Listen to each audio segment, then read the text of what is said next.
থেকে বিরান।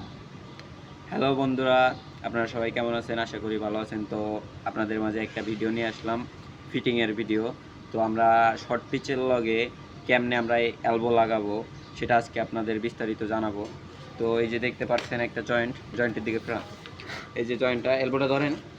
তো আপনারা মনে করেন যে এই জয়েন্টটা যখন দিবেন তখন আগে সম্পূর্ণ মনে করেন যে যদি ফ্রি পজিশনে হয় তাহলে আগে ফেস ঠিক করবেন।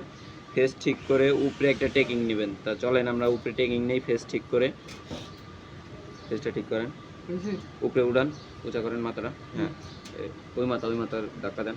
হ্যাঁ, তো আমরা টেকিং নিয়ে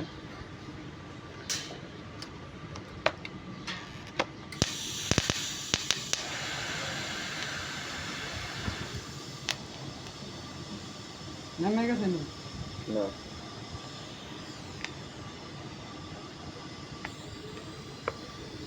তো আমাদের এখন উপরে টেকিং নেওয়া হয়ে গেছে। তো এখন আমাদের 90 করতে হবে। কিভাবে আমরা 90 করব চলেন দেখে আসা যাক। তো আমাদের যে কোনো একটা মাটাম কিংবা সুতার মাধ্যমে যে কোনো সোজা একটা জিনিস দিয়ে আমাদের 90 করা লাগবে। খালি খাড়া মাটাম করলেই হ্যাঁ, টেপটা দিয়ে মাপ দেন। দুনো সাইড মাপ দিবেন। দুনো সাইড যদি সমান থাকে তাহলে বুঝবেন যে আপনার এটা সোজা, এলবোটা সোজা আছে।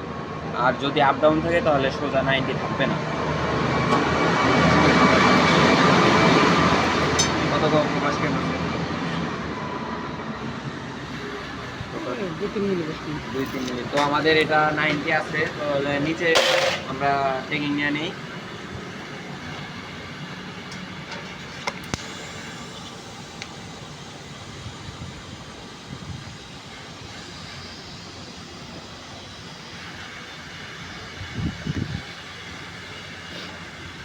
তো এখন এটা মনে করেন যে যদি পজিশনে হইতো তো আমরা মনে করেন যে যদি কোনো ভীম বা দেওয়াল থাকতো সেহেতু আমরা টেপ দিয়ে মাপ দিয়ে সাইড মাপ দিয়ে সোজা করতে পারতাম।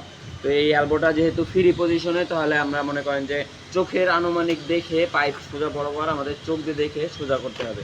তো চলেন আমরা সোজা করে ফেলি।